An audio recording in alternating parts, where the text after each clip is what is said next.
All right, half a day, good afternoon. Thank you all for coming. I'm sitting in for the LT, who's at a prior engagement. And I'd like to call this meeting of the Interagency Council for Coordinating Homeless Programs and Poverty Prevention to order. And I see all our key members are here, so thank you for your attendance today. We appreciate it. I know it's been a while since we last met, but the work doesn't stop. And I know there's been a lot of success stories in the news lately and a lot of things that you guys are all doing and championing. So we appreciate that, and so keep up the great work. With that being said, we're going to go ahead and go to DOA on the tracking updates for ERA. Ms. Vicky.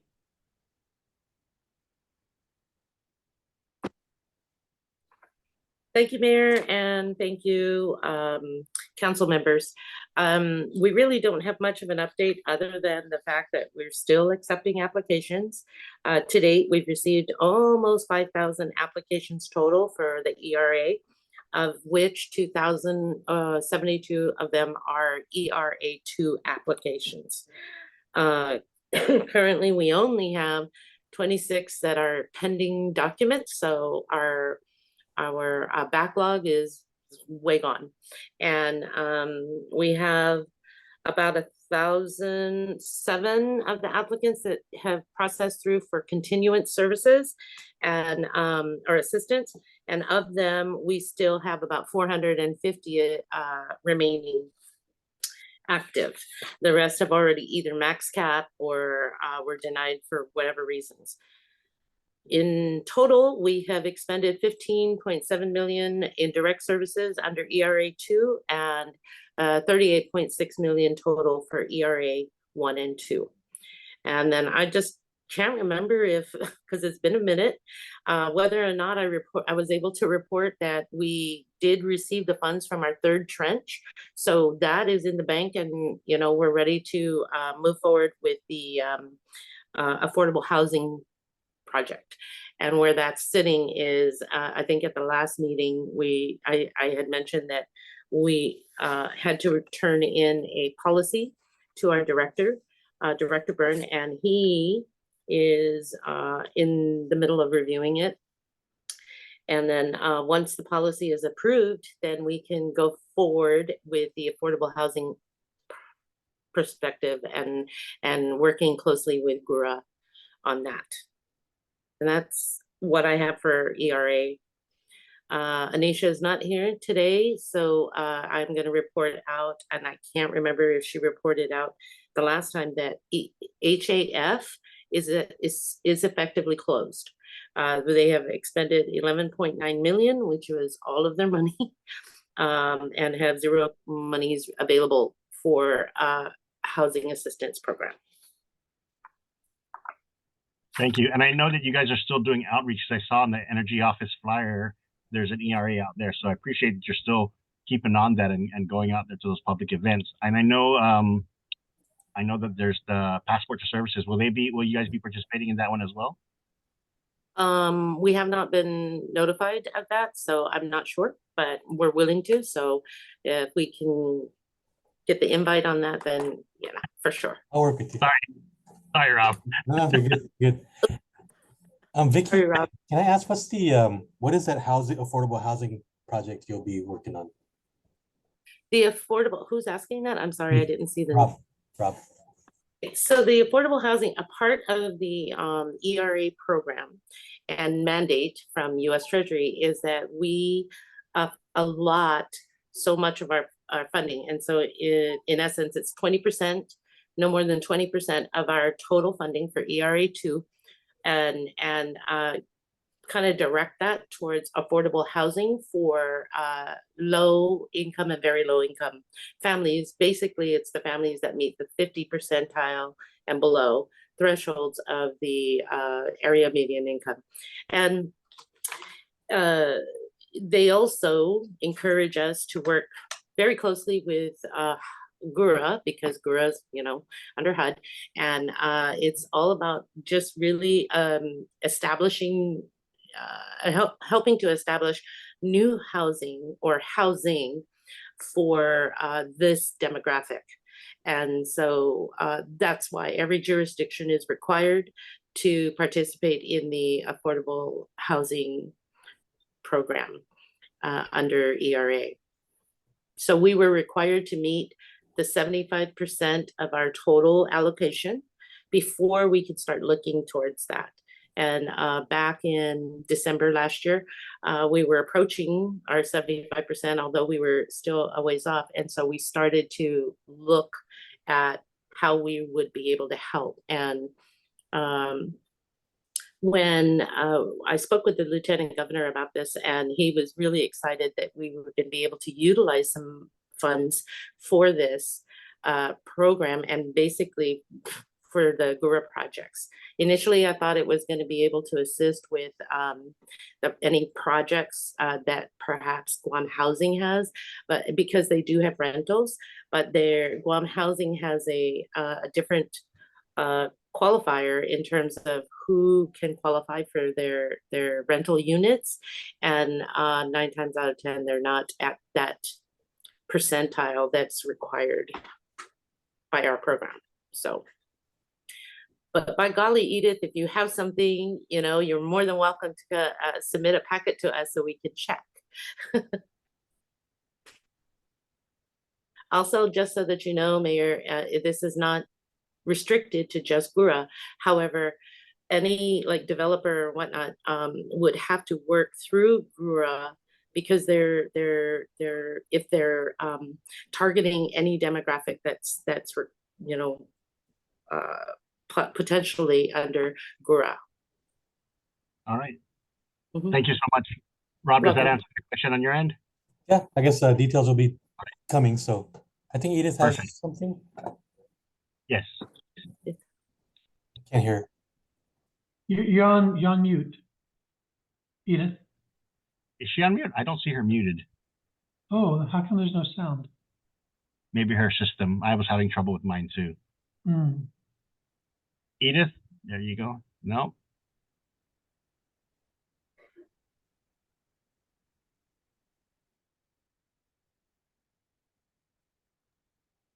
Maybe her microphone is, your microphone's probably not synced in already. It's showing that it's live, but it's probably not patched in or. Oh, still out. We'll come back to you, Edith. Sorry. Moving on, we're going to go to the Guam Homeless Coalition with Sam for the Passport to Services. Morning, everyone. And Vicki, don't worry, I can feel that Rob is sending you an email right now inviting you to Passport to Services.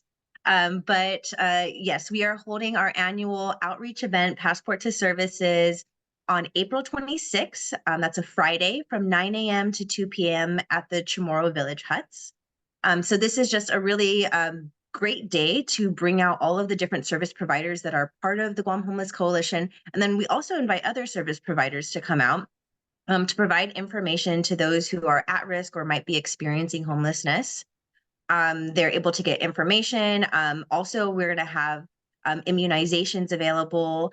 We'll have health screenings. We always work with GCC for the haircuts, and we have lots of different organizations and groups that are currently holding drives. So we have those who are doing clothing drives so that those who come out to the event are able to get some new clothes or gently used clothes.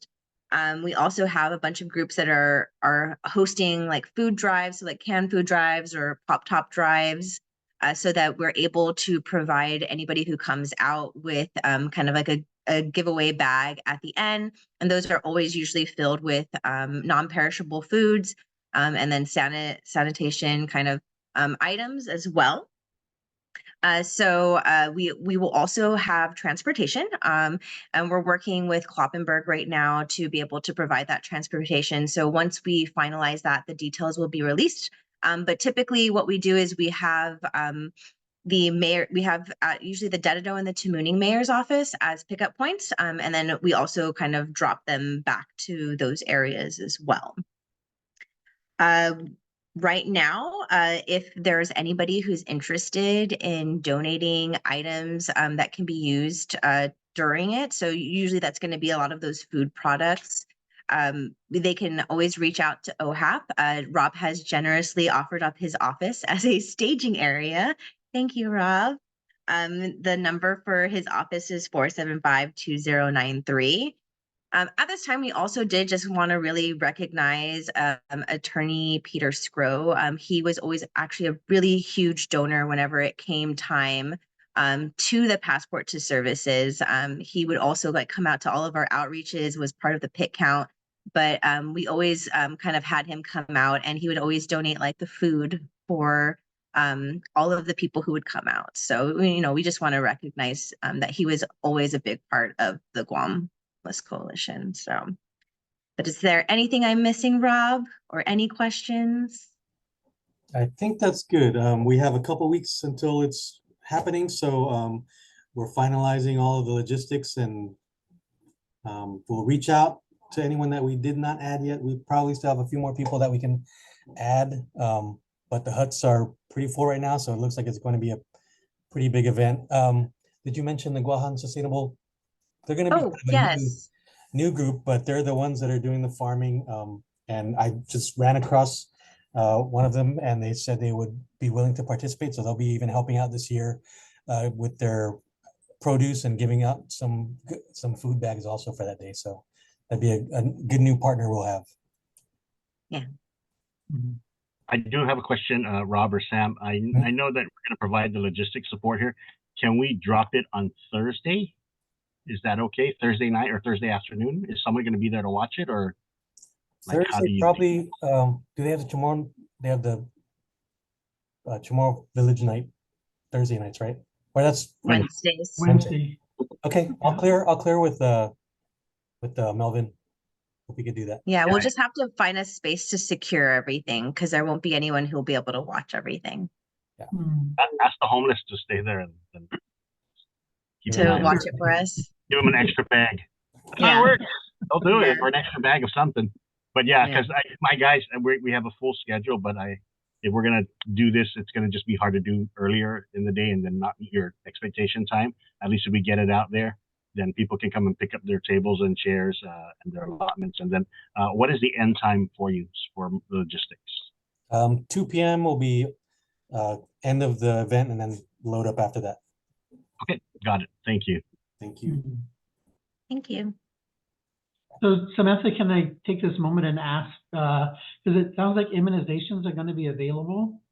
But I just want to make sure that for the services that are coming through public health, things around welfare questions or, homeless people getting on public assistance and so forth, that we have, strong representation there at the table. Who's your contact person for public health that you're working through? And I'll reach out to them and make sure that they're. We have Dr. Margarita. I think Dr. Margarita Gay. Okay. And Dr. Ann, I believe. Is it So we Dr. Ann we Pabut? actually have a couple different divisions. We have Vince Huggan. Yes, We have for STDs. yeah, we have 3 or Okay. 4. But if you want, Okay, all right. also we could have one of the eligibility team there. If you want to have a team Okay. there, we could put them on to it. I'll reach out to Vince just to see how well prepared we are, and then of course over to welfare if they're going to be talking about and making available and answering questions around welfare services. And then of course Margarita, I can easily contact her. All right, thank you. Thanks, Terry. Thank you. Moving on, we have OHAP reports. Rob, of the Anigua apartment progress, as well as the TFAP programs. All right. So with the Anigo apartment, it's moving. It's probably still a few months out, but the fence has been put up. It's pretty nice there. Then I think we just have a few more things that we have to do on the exterior part. The stairs are being worked on right now. So that's about it. Once we get through all the actual renovations, then we'll have to go through the final clearances and permits for it, and then we'll figure out the programming for the building. So it's a few months out. Hopefully, we're looking at this year as when we get it open. So that's it for the Inigo Apartments. And then with the TFAP program, we are still working with GDOE closely on kind of the warm handoff of the program from GDOE to OHAP. We're getting things in order for that, and we put in all the orders for the rest of the year. So all of the amounts have been exhausted for that. So we have hopefully good items coming in. I know we did put an order in for like ham for the Christmas time. So we'll be able to hand it out. Rice for sure, I think, is another thing that we wanted to put in for the people. So we'll be having, I think, beef stew and other canned meats.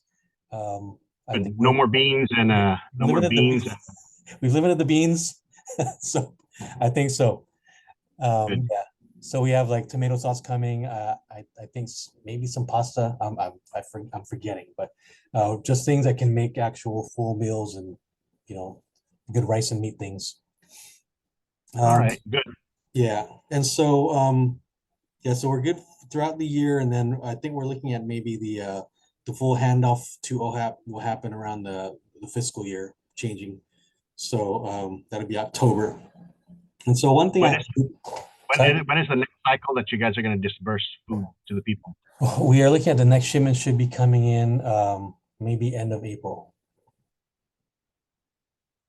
Yeah. Okay, so because I know normally GDOA coordinates with the mayors, and then we do it here, and we do points of distribution out. So Right. you can let us know ahead of time so we can kind of coordinate that, because I know that it was always a forklift and then transportation issue and everyone kind of moving things around. Right. So Right. okay, we understand. Okay, So one and thing then that we also wanted to Okay. work with the mayors more on, and I'll send Mayor Alec a letter too, but we do want input from the mayor's council on, the process, how it worked for them, how it could, your input on how it could be better. And so we can, change some processes for sure. That would be more convenient for, I know all the mayor's offices have limited workers, and you're super busy all the time. So whatever we can work with the mayor's council, we'll definitely take your input and try to do that. Okay, thank you. And then I know that Mrs. Crisostomo, the farmers, they hand out is it still every Tuesday? Is that program still ongoing? And you know Yeah. the success of the program, and when is it going to end?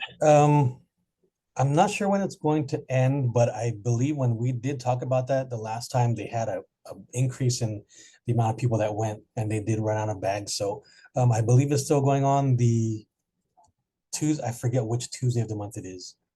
But I could try to clear that up, and we could put that out there.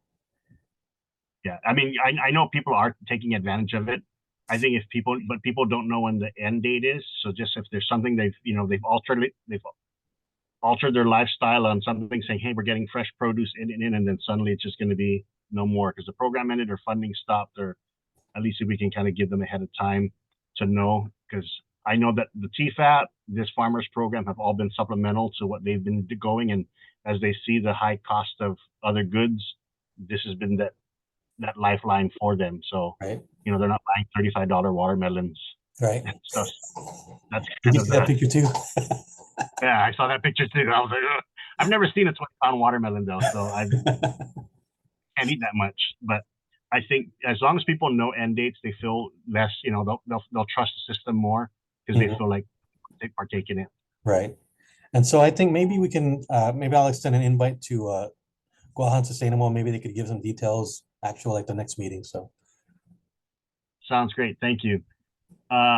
Next is subcommittees on housing. And Liz, anything to report on your end?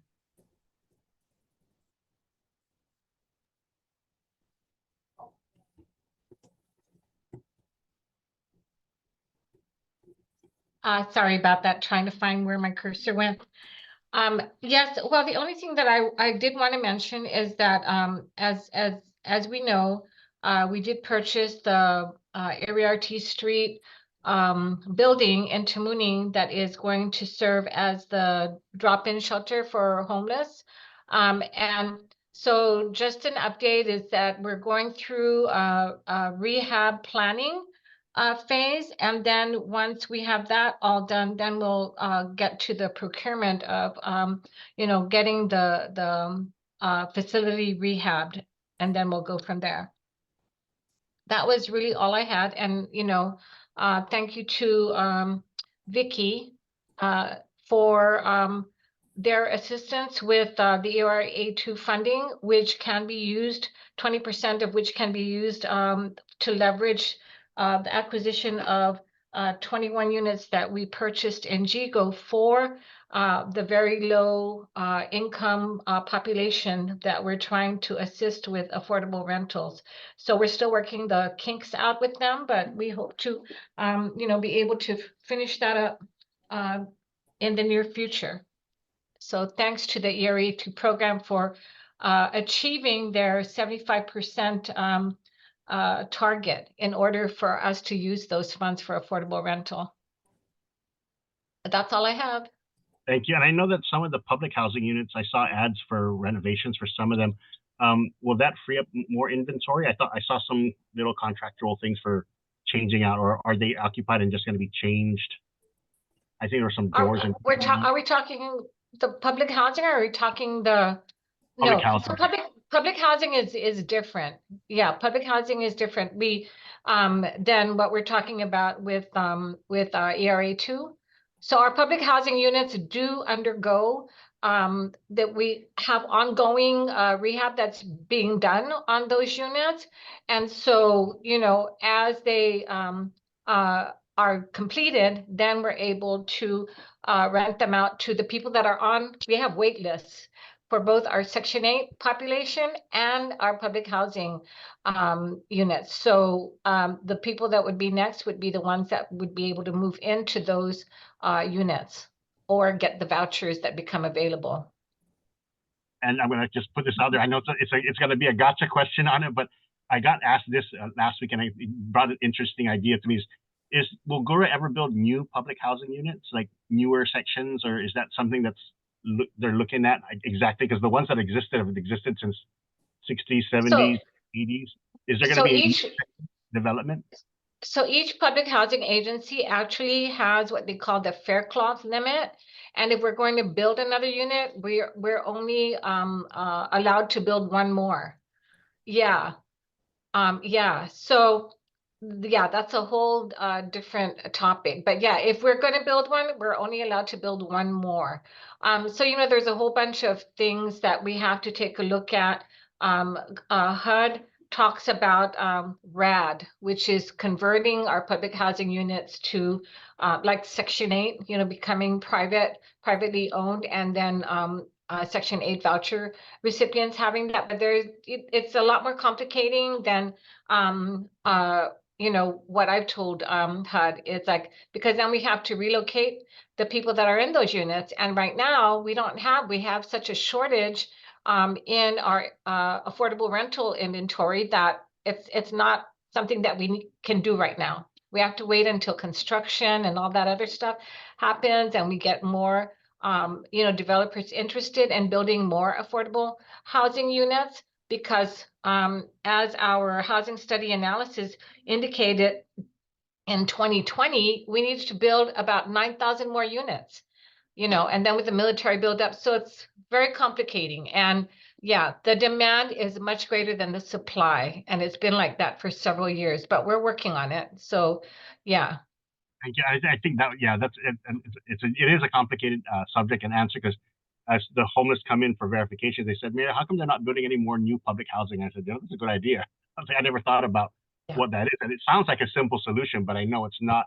I mean, if there's a way we can ask for waivers, or, caps lifted from the Congress or something saying, hey, we're unique in this area, and where housing is, $1,800 easily a month rental for a family. And so, because I think as more rent come on board, it also ends up making the market a little bit off, because they're getting top dollar for those houses, so it's not affordable housing for the people who can't qualify for the program.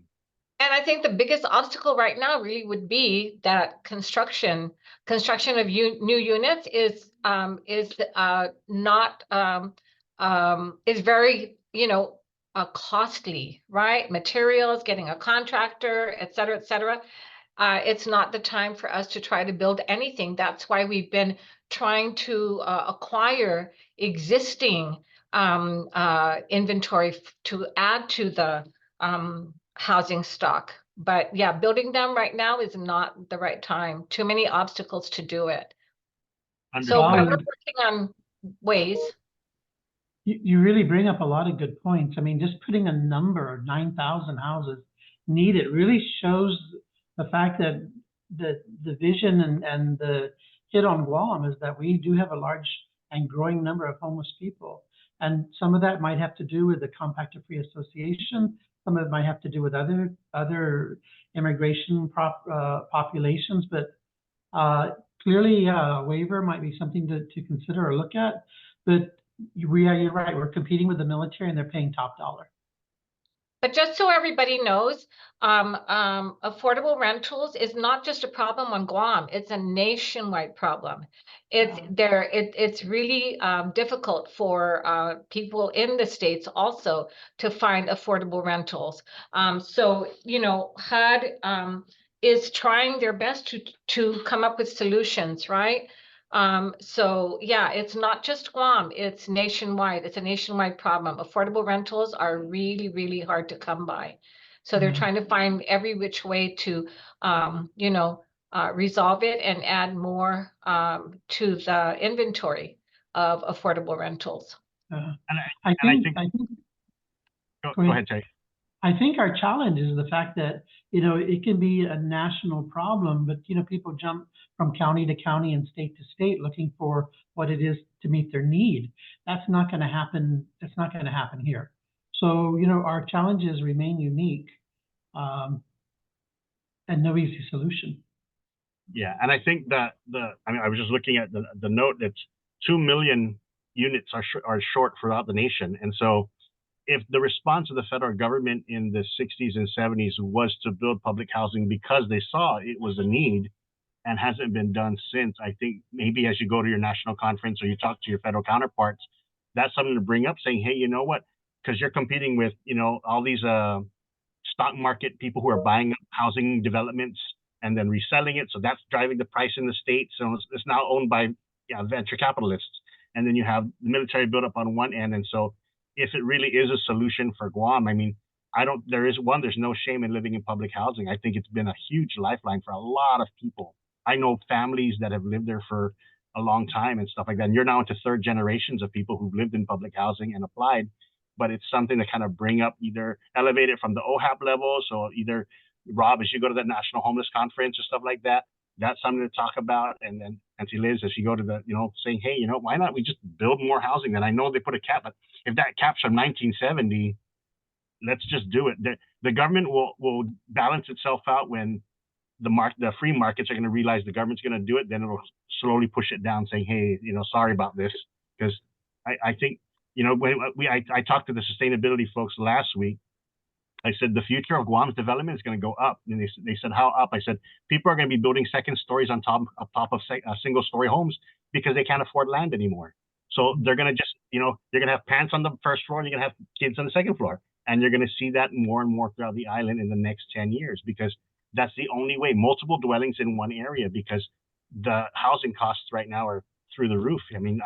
Everything here in this village is $500,000 or more. And I'm just like, so I agree with you.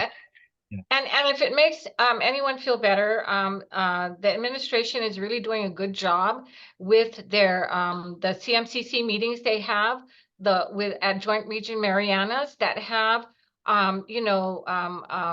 key stakeholders both on the military side and the government side, right? Talking about the different issues like infrastructure and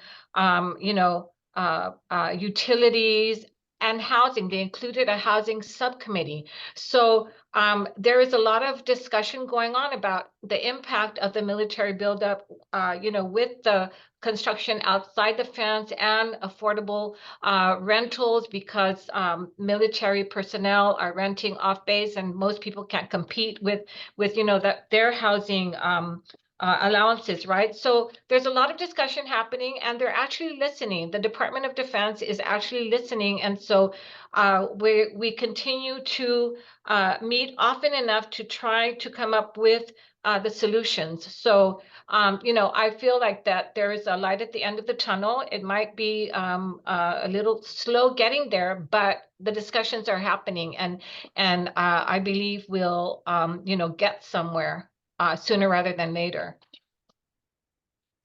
Thank you. I appreciate that discussion there. I saw everybody nodding their heads, so everyone's kind of agreeing on the same thread of thought. And like, yeah, why don't we just build more? And it sounds easier than said than done, but we appreciate your efforts and your advocacy on this. So thank you so much. Next on the agenda is, hold on, my thing closed down here. Next is anybody else on housing? Auntie Edith, you got your microphone working? No? Okay, you're good. Transportation, Mr. Candelera?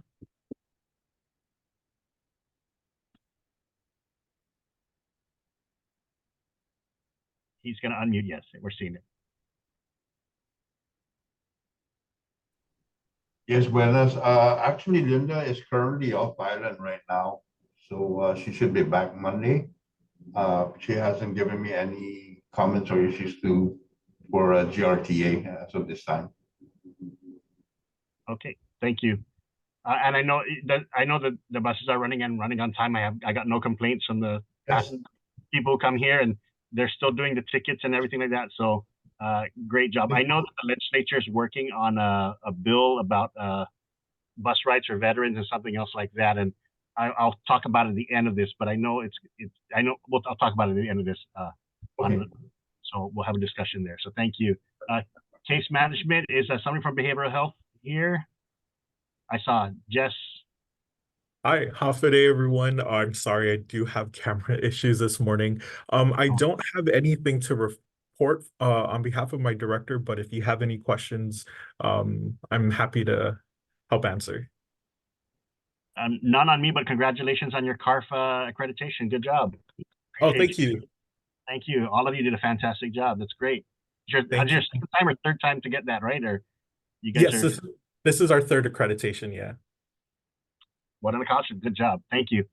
Anything else to bring up? We have folks, anything from labor or from public health? Buenas, Mayor. Same thing. We have maybe a few more months left for the NDWG program. We're still hiring, and thank you, Mayor, and other mayors that may be listening on taking advantage of cleaning up our island. And that's about it. We'll be seeing you guys at the passport. We do have a table there as well. So thanks. Thank you. And I know it is going well because the island's looking it's looking a lot cleaner. The parks, the public facilities area, you guys are really, the additional workers have really helped make the recovery quick. We're coming on the year anniversary of Mawar, and so it's been a huge help. And I know for us, we were inquiring this morning how many more slots we have, and we were told we have 3 more. So I'm gonna work to fill that up. And I want to thank Gura for not penalizing the housing tenants and public housing tenants for actually working for the temporary employment program for a short time, because I know it's it's a national emergency program, so they feel very comfortable working and they're getting into the beat of use of doing it. So I know they want to go out and look for jobs too. So there's a lot of job fairs everywhere. I see postings everywhere. People are hiring. So the more we can push that out, and it's going to help raise the wages, because that's kind of the issue with renting too, right? Wages are a little bit low and cost is higher. And I think maybe it's a good discussion, maybe something with OHAP and Gura.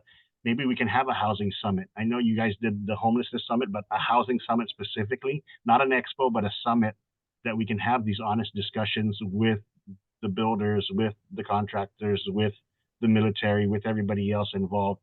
And if that's something we can So just so you know, we started meetings like months ago, and Edith is on, so I'm going to remind her. It's Guam Housing and Gita are the leads in it, and we haven't had a meeting in a couple of months. So Edith, can you please ask them? We need to, and it is for a housing summit to talk about policies, actually, because and an expo is not appropriate this year, because who has a home that they want to go do things for, right? It's really a housing summit to talk about policy, like rezoning, using current government lands to build, et cetera, right?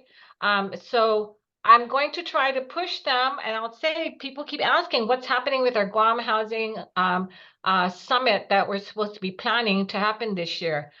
So when I get off, I'll remind them. It's there. People are asking. I'm ready to go to meetings, and I just need to have the counterparts, you know, have the meeting with me. So it is something that's supposed to happen this year. So I'll make sure that we get back on the ball with having the meeting so we can, you know, do this summit because it really is important. Thank you. And then involve the mayors, involve public health, and involve OHAPs. I think we'll get together. It'll be a lot more to have the really good discussion on it. So thank you. Absolutely, Liz. We look forward to that conversation. And for public health, of course, we're looking forward to the Passport for Services. We'll make sure that our STD HIV program is well represented, immunization, of course, and then discussions around welfare and welfare services. So public health will stand ready. Thank you.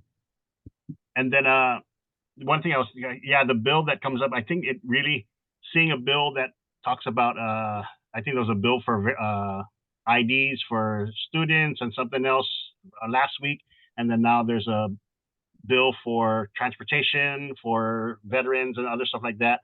I think this kind of goes back to the original intention of when we talked, Rob, about OHAP, is doing an ID that actually shows them one of the 4 categories. They get, you know, free rides, they get, you know, housing, priority lane. It shows they're homeless. So then it's something that they have. And then it's, instead of this, you know, because everybody's doing their own bills, but it can kind of just be solved. There was just one agency like, hey, you know what, I'm a disabled vet and I'm going to get, here's my ID, my free ride goes from here.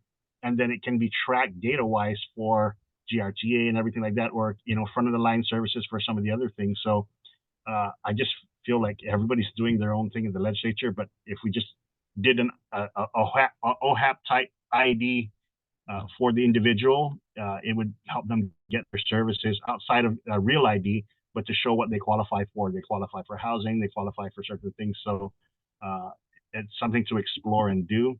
And it serves as another form of identification for especially the homeless. So when we take their photos here and when we do their processing, you know, they're very happy. And I know, you know, Rev and Tax is doing an okay job about getting the IDs out, but at the same time, that's still only one form of ID, and most places want 2. So if that's something that we can look at and explore, that would be a huge help for us. Your thoughts?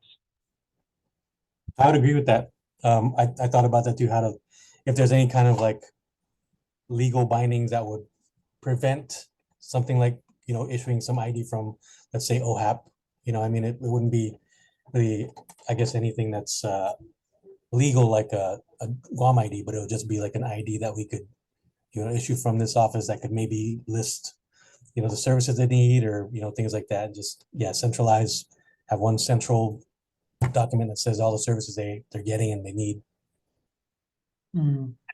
Especially so that it doesn't confuse the drivers and especially people needing to go to appointments or for behavioral health or to passport to services and stuff like that. It'd just be like, here, I'm going to go attend this.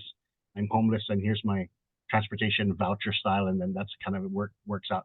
And I just want to just say on my end, we've processed 106 homeless verifications starting from January to present. So we're still on track. We kind of average about 300 a year. So we're still getting those up for people using it for renewals for IDs. And again, the sad part is we're seeing a lot more young people come through our doors. So these are 18, 19, 20-year-olds. So if I think that's where we can maybe capture them and get them into other services for employment or skills training, because I'm curious to see why they're out, and most of them are very quiet now.